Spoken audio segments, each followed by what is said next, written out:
po, sa kabila ng lahat na ang ating hustisya ay gumagana sa ating bansa.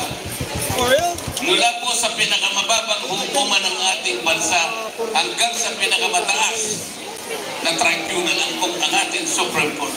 Gumagana po. Pati po ang ating mga piskalya nakakalat sa buong Pilipinas, gumagana po. Wala ni isa mang nagdemanda sa dating Pangulo. Pagkatapos bigla na lamang po nakukunin siya. Siya ililitisin, siya uusigin at hahatulan ng banyagang hukuman. Sino po sa inyo ang makatatanggap ng ganung pangyayari? Masaya po ba kayo sa nangyari? Tama po. Bilang isang Pilipino, lalong-lalo na po, naging Pangulo pa ng ating bansa. Ang isang Pangulo ng bansa, napakalaki po ng kanyang tungkulin. Pananagutan po niya, siya po yung head ng Estado. Pananagutan niyang sinupin, proteksyonan, depensahan ang kapakanan ng kanyang mamamayan. Sa kanya po panukat nung siya ang Pangulo, nakita niya ang panganib ng droga. Sa kanyang palagay, kung hindi po niya lalabanan ang lumalaki at lumalalang problema sa droga, masisira po ang ating lipunan. Mawawasak ang mga pamilya. Yun po yung kanyang inuna. At wala po nagdemanda sa kanya nung itaguyod niya ang laban kontra sa droga. Walang isa mang nagdemanda sa kanya. Ang katotohanan po, yung kanyang programa ay binadyetan pa ng ating pamahalaan. Hanggang sa iyon ay may sa katuparan at nakita naman po natin ang tagumpay ng kanyang kampanya laban sa droga. Marami po dito sa Maynila, yung mga eskwelita na hindi na dating nadadaanan dahil sa takot ng ating mamamayan. Naging bukas lahat, naging malaya, naging ligtas, pati gabi. Malayang nakadadaan ng ating mga kababayan. Sa Quezon City po, bibigyan ko kayo ng magandang halimbawa, yung kahabaan ng Commonwealth Avenue.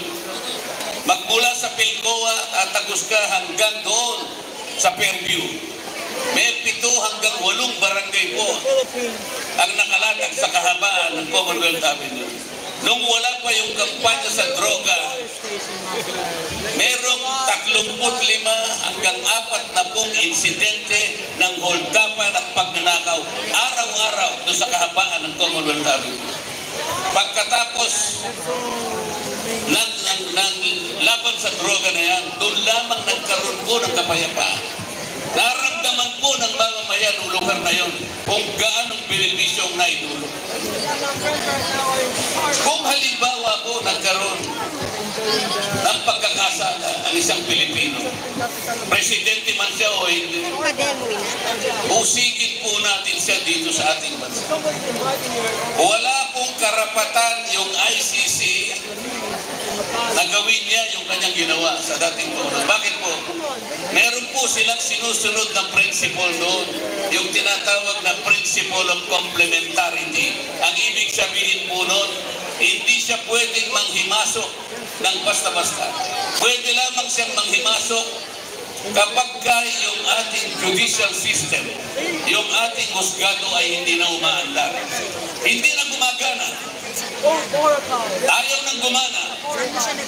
Ayaw niyang gampanan ang tungkulin niya. Doon lamang pwedeng pumasok ang ICC. Sa makatwid, kahit na po bukas at gumagana at nagpapangsyon ang ating judicial system, bigla na lang silang nakialam, biglang pumasok sa ating bansa. Parang isang sampal sa mga hukuman ng ating bansa. Wala ni isang Pilipino. Walang isang Pilipino ang tatanggap. Tingnan po ninyo nangyayari ngayon. Imbes na ayusin po ang ekonomiya ng bansa para yung lumulubha na kahirapan sa bansa kahit pa paano maayos natin kahit konti. Ano po yung tumataas? Hindi yung kabuhayan. Ang tumataas dito yung corruption sa ating bansa.